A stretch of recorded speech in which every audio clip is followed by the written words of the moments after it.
മഹാഭാരതത്തിലെ യുദ്ധത്തിന് മുന്നോടിയായി പാണ്ഡവർക്ക് 12 വർഷത്തെ വനവാസവും തുടർന്ന് 1 വർഷത്തെ അജ്ഞാതവാസവും വിധിക്കപ്പെട്ടു. ഈ അജ്ഞാതവാസകാലത്ത് അർജുനൻ സ്വീകരിച്ച വേഷമാണ് ബൃഹന്നള എന്ന സ്ത്രീരൂപം. അർജുനൻ സ്ത്രീവേഷം സ്വീകരിക്കുന്നതിന് പിന്നിൽ ഒരു കഥയുണ്ട്.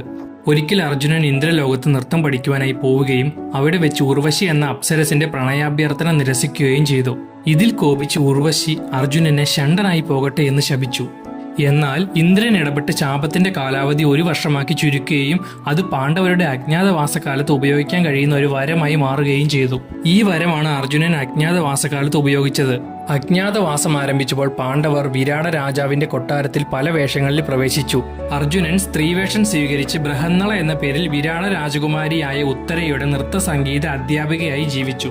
ബൃഹന്നള രൂപത്തിൽ അർജുനൻ കിന്നരങ്ങളെ പോലെ സംസാരിക്കുകയും നടക്കുകയും സ്ത്രീകളുടെ വേഷവിധാനങ്ങൾ അണിയുകയും ചെയ്തിരുന്നു. ഈ വേഷത്തിൽ അർജുനനെ കൗരവർക്ക് തിരിച്ചറിയുവാൻ കഴിഞ്ഞില്ല. അജ്ഞാതവാസം അവസാനിക്കാറായപ്പോൾ പാണ്ഡവരെ കണ്ടെത്തുവാനായി കൗരവർ ഒരു പദ്ധതിയിട്ടു. വിരാട രാജാവിന്റെ പശുക്കളെ അപഹരിക്കുക എന്നതായിരുന്നു ആ പദ്ധതി. കൗരവ സൈന്യം വിരാട രാജ്യത്തെ ആക്രമിക്കുവാൻ വന്നപ്പോൾ രാജാവ് അവിടെ ഉണ്ടായിരുന്നില്ല. സൈന്യത്തെ നേരിടുവാൻ കൊട്ടാരത്തിലുണ്ടായിരുന്നത് രാജകുമാരൻ ഉത്തരൻ മാത്രമായിരുന്നു.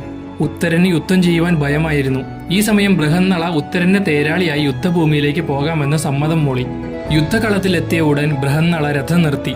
ഉത്തരനെ പേടിച്ചോടി പോകുവാൻ അനുവദിച്ചതിന് ശേഷം ബൃഹന്നള തന്റെ സ്ത്രീവേഷം ഉപേക്ഷിച്ചു. പിന്നീട് പാണ്ഡവരുടെ ആയുധങ്ങൾ ഒളിപ്പിച്ചു വെച്ചിരുന്ന ശമീ വൃക്ഷത്തിൽ നിന്നും ഗാണ്ഡീവം എടുക്കുകയും ചെയ്തു. സ്വന്തം രൂപം വെളിപ്പെടുത്തിയ അർജുനൻ ഭീഷ്മർ, ദ്രോണർ, കർണൻ തുടങ്ങിയ കൗരവപക്ഷത്തെ എല്ലാ മഹാരഥന്മാരുമായി ഒറ്റയ്ക്ക് പോരാടി.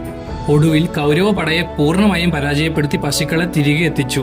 ഈ യുദ്ധത്തോടെ പാണ്ഡവരുടെ അജ്ഞാതവാസം അവസാനിക്കുകയും അവർ പൂർണ്ണ ശക്തിയോടെ തിരികെ വരികയും ചെയ്തു.